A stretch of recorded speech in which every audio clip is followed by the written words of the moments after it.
Hi guys, it's Rachel. So March is over, which means it is time for my March favourites, and this video is to show you my random favourites of the month. I've done a favourites video in which I can show you all the beauty products and body products and things like that that I have been loving for the month of March, and I'll put a link to it right here if you haven't had a chance to see that yet and you'd like to see what things I've been loving in terms of nail polish and skincare and things like that. Click on that video and that'll take you to that video. But if you would like to see what other things that I've been loving this month, such as books and food and TV shows and things like that, then stay tuned to this video because that is what I'm going to be talking about for this video. Now, I think I've said video about 10 times in that sentence, so I'm going to stop rambling and just jump into it. But this is probably maybe almost my favourite part of the March favourites. I love beauty and makeup products, but I love being able to share my random favourites with you guys as well because I don't know, I find they can be really interesting, and I love hearing about other people's random favourites as well. So if you have a random favourite, maybe an app or a TV show or food or books or songs or something else random, please let me know in the comments below because I'd love hearing about the things that just you have in general been loving for the month of March. Okay, so I'm going to start with a food favourite. And my only food favourite for this month is Cocoa Pops. It's kind of a random thing, but I love Cocoa Pops and I feel like it's like something from my childhood that I've just been rediscovering lately. I haven't had Cocoa Pops for ages, and then one day I was really craving chocolate and we didn't really have anything in the house, and I thought, why not have some Cocoa Pops?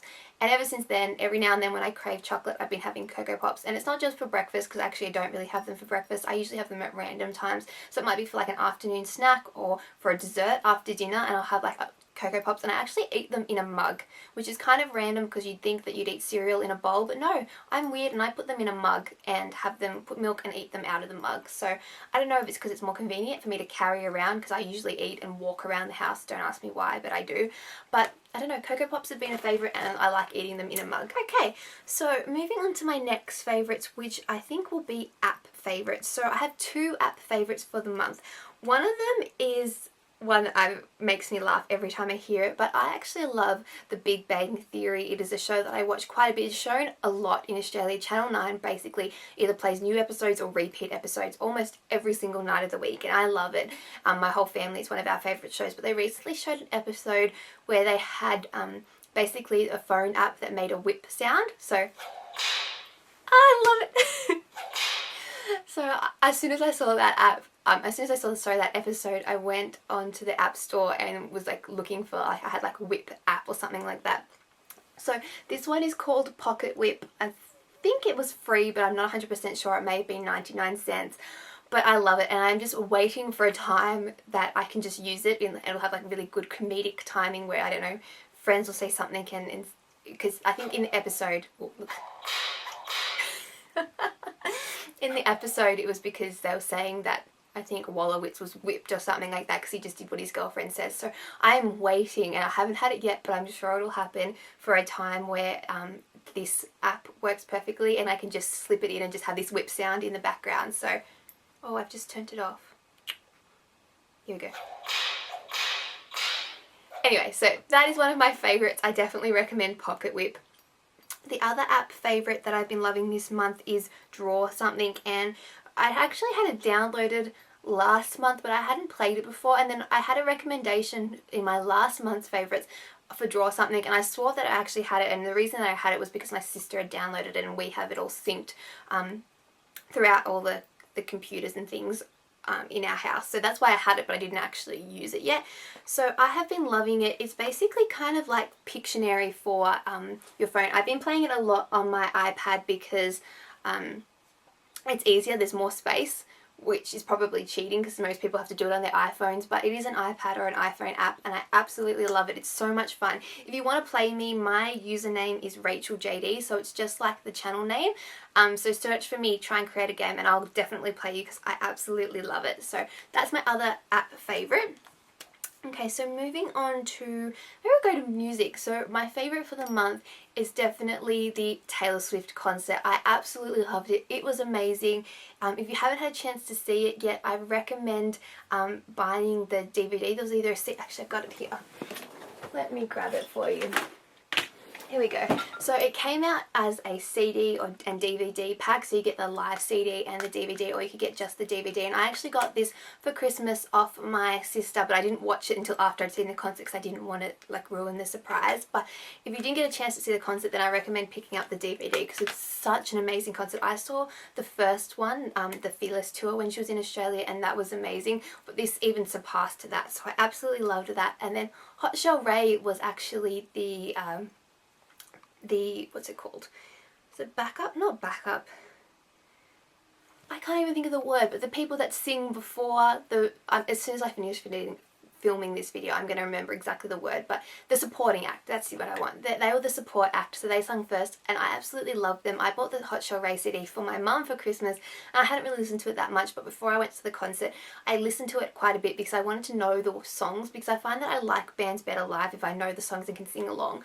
And I absolutely loved them, and I think my favourite, I have 3 favourite songs, or 4 favourite songs from the album. It would probably be Downtown Girl, Whatever, Radio, and Honestly, which is their new single. So I absolutely loved them. I loved seeing them perform. I loved the concert, and they are some of my favourite songs. Some other favourite songs for this month: to Fight For You by Jason Derulo, Tonight Is The Night by Out of Sight, and Eyes Open by Taylor Swift from the Hunger Games soundtrack. And that brings me on to the next set of favourites, which is movie favourites. I definitely have 2 movie favourites for the month.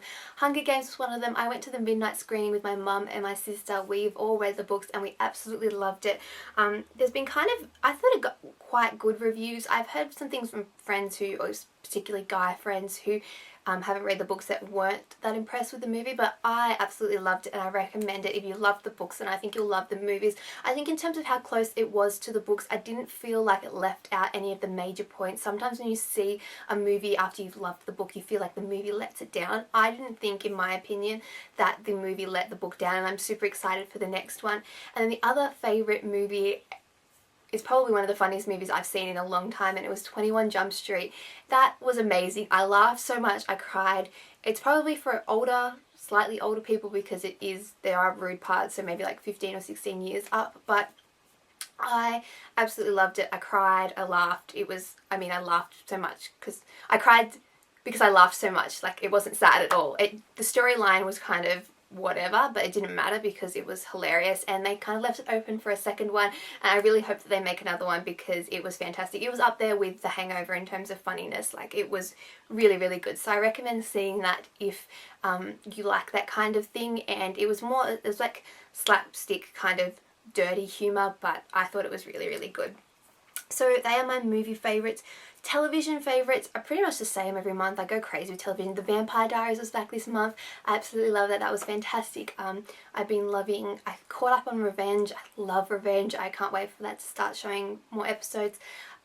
Grey's Anatomy, Heart of Dixie, so many shows. Like I said, Big Bang Theory, I've been loving. I'm really excited for The Voice. The Australian version of The Voice is starting in a couple of weeks, and I'm really, really excited for that, so that will be good.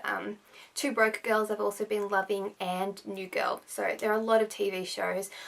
Each month I tend to love the same TV shows, so if you want to look back at my old ones, I might have mentioned other ones then. Highly, highly recommend them. If you have a favourite TV show, let me know, because I'm always looking for new TV shows. Last but not least, I think it is time for book favourites. So just let me double check if I didn't have anything else that I wanted to mention. No, definitely book favourites. So I have a lot of book favourites, so bear with me because I've been reading a crazy amount. All of them pretty much on Kindle. I've just done a big order of hardcover books that I'm going to film a haul for on my second channel. So if you like reading, definitely check out my second channel. I've just finished a book giveaway which I will announce coming soon, and I'll definitely be doing more book giveaways. So if you'd like to do that, subscribe to my second channel. It's Rachael Likes to Ramble, because that's where I'll be doing a lot of my book videos.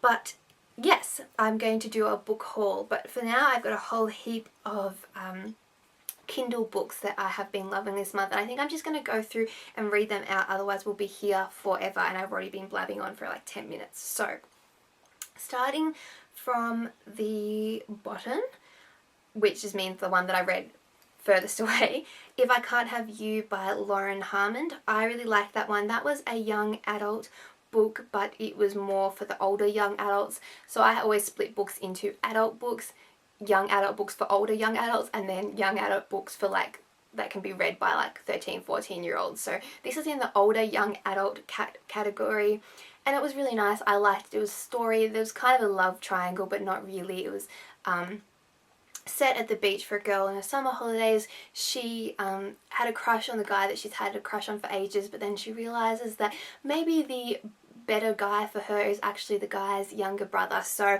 it is one of those stories. It's a great quick read. It's fantastic for summer holidays. For those of you in the northern hemisphere that are coming up to your summer holidays, then maybe you would like reading this one, because I think that it's definitely one of those like summer holiday books. I'll show you guys the cover if you can see that. Sorry, it's kind of hard because of the reflection on my iPad, but hopefully you'll be able to see it.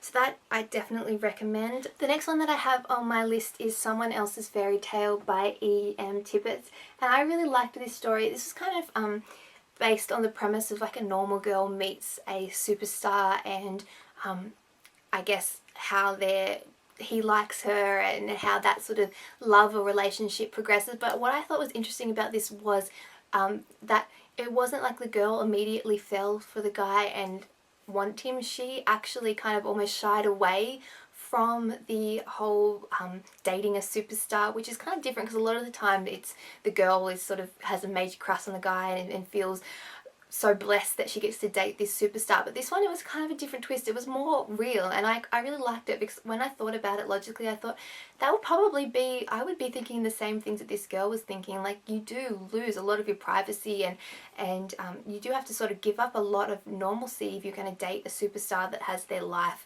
sort of shown in the media constantly. The next one I have is Her Best Friend's Brother by T.J. Dell. And I really liked this one. Again, this was a story, kind of your typical storyline of a girl that's fallen in love with the older brother of her best friend. But I like this because you sort of saw quite a long period of time of her falling in love. There were some times where I was quite frustrated because there was just so much miscommunication that you thought they could just be together now, but they're not, because they didn't say what they were feeling and stuff like that. But in the end, it had a great ending, and I was kept intrigued sort of throughout the whole book, so I do recommend that one. The next one I have is A Little Less Girl by Tess Oliver. And this story was quite interesting. It was about a girl who moved into a town after her cousin had supposedly committed suicide, and she wanted to find out exactly why this happened, and why people were blaming it on this guy and things like that. And it's basically the story of her trying to find out what happened to her cousin, and meeting and potentially falling in love with the guy who her cousin was in love with and who people think was the reason for her committing suicide and stuff like that. And there's a whole sort of storyline to it. It's such a really sweet story. It's an interesting, different kind of storyline. It's not sort of similar to something that I've read recently, so I really enjoyed that. And I think it was a really nice read, really well written, so I liked that book. The next one that I have is For Always by Danielle Sibaram, and I hope I'm saying that right.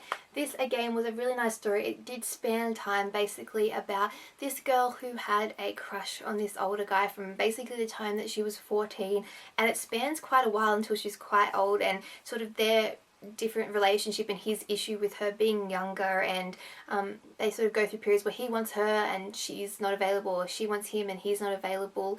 And it's basically a story, like I said, it goes over quite a period of time, which I like, because I feel like you get to, it's a really rich story, and you get to hear a lot of the background, because you've sort of been following this story since this girl was 14 up until when she was older. So I really liked that. And again, all my books that I pick here are generally some kind of love story that generally have a happy ending. They're often easy to read, but they leave you sort of with a smile on your face when you finish. So a lot of these books are like that, so hopefully that you will enjoy them. The next one that I have here is That Boy and That Wedding by Gillian Todd. This one is the cover for That Boy, and this is the cover for That Wedding, and this is like a series. There's going to be another one called That Baby, which I'm so excited about. It's coming out next year. I actually spoke to the author Gillian Todd on Twitter, and she informed me of that, so I'm really, really excited about that.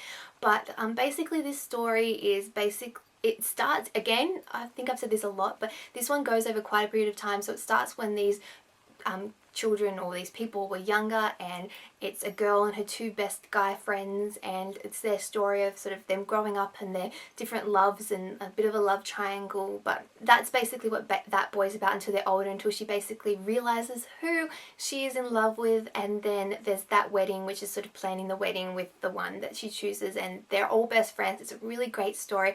I absolutely love it. You see so much of the story. It's so well written. I love the dialogue. I love the banter between the characters. I love that's the whole general premise of the story, and the fact that even though there is a little bit of a love triangle, they're still all really good friends, and you really like how it ends up and who she picks and everything like that. And I can't wait for that baby, because it's sort of, you're seeing these characters and their lives and continue on, sort of, like I said, from really young childhood up until they're adults and getting married and having kids. So I really, really like it. Like I said, really well written. I highly recommend it. They were quite expensive for ebooks. They were definitely the most expensive. Most of these books range from 99 cents to $2.99. These ones were up around $10, but don't let that put you off. Definitely worth it. Like I said, I'm really looking forward to the next book. Another adult book that I have here is Wife by Wednesday by Catherine Bybee, I think is how you pronounce it.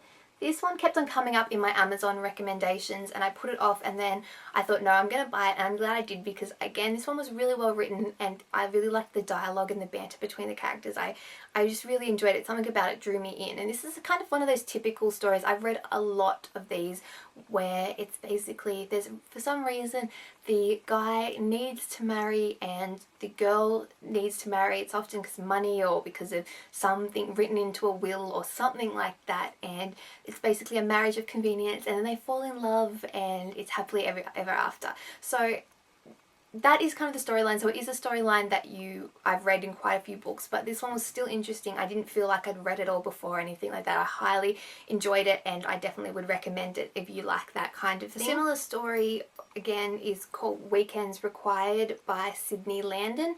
Had a similar premise, but I really enjoyed this one also. And then called The Sometimes Bride by Ginny Baird or Bard. I really liked this one. All three of them were similar storyline. I think is because my Amazon recommendations kept on popping these ones up, because I'd bought one and then I bought the next one.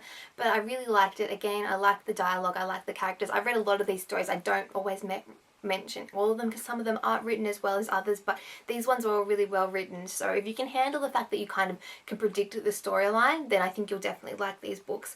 And then last but not least, I have two. One of them is I Only Have Eyes for You, which is the fourth book in the Sullivan series by Bella Andre. I have mentioned these books before. Basically, it is a series that Bella Andre is doing based on, or the link between them is the Sullivans, which is a family of 8 kids. So there are 2 girls, 2 twins, and then 6 guys.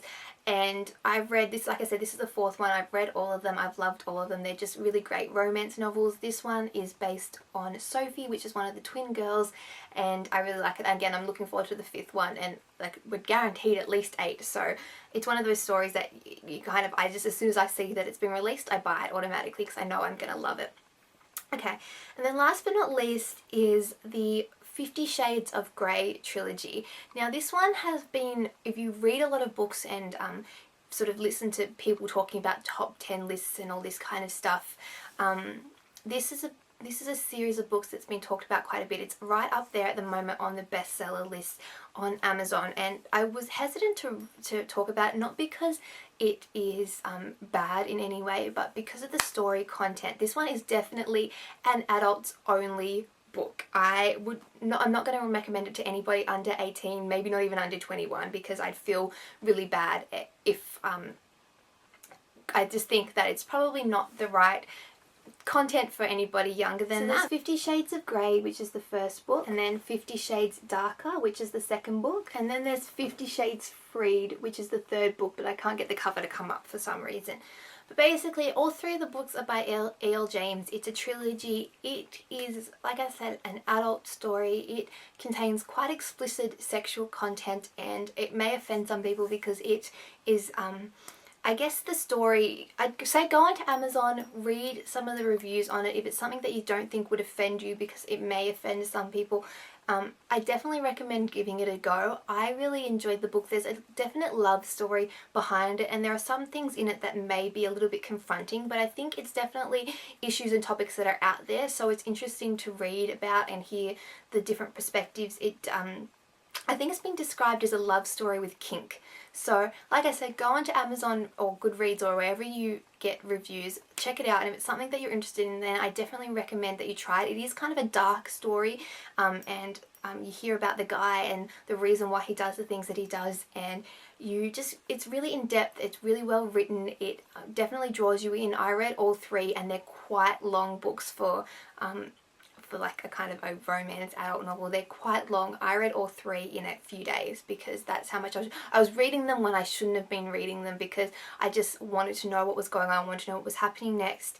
And like I said, they're really, really good books, really well written, but please don't necessarily take my word for it. Go read a little bit more about the books before you purchase them, because they are sort of a specific type of content that I think only certain people will like, and like I said, well written, but there is definitely adult content in there, and I wouldn't recommend this for people under 18 because of that. So that is it. That is all of my random favourites this month. Sorry, my books always take long because I read ridiculous amounts, and I really want to share the books that I love with you, but hopefully you've enjoyed this, and if you stuck around to the end, thank you so much for watching. Like I said at the start of the video, let me know what your random favourites are in the comments below. If you've read any of these books or listened to this music or used the apps, let me know what you think of them and if you've enjoyed them also. And other than that, I'm gonna go. I hope you guys are all having a fantastic day, and I'll talk to you all very soon. Bye!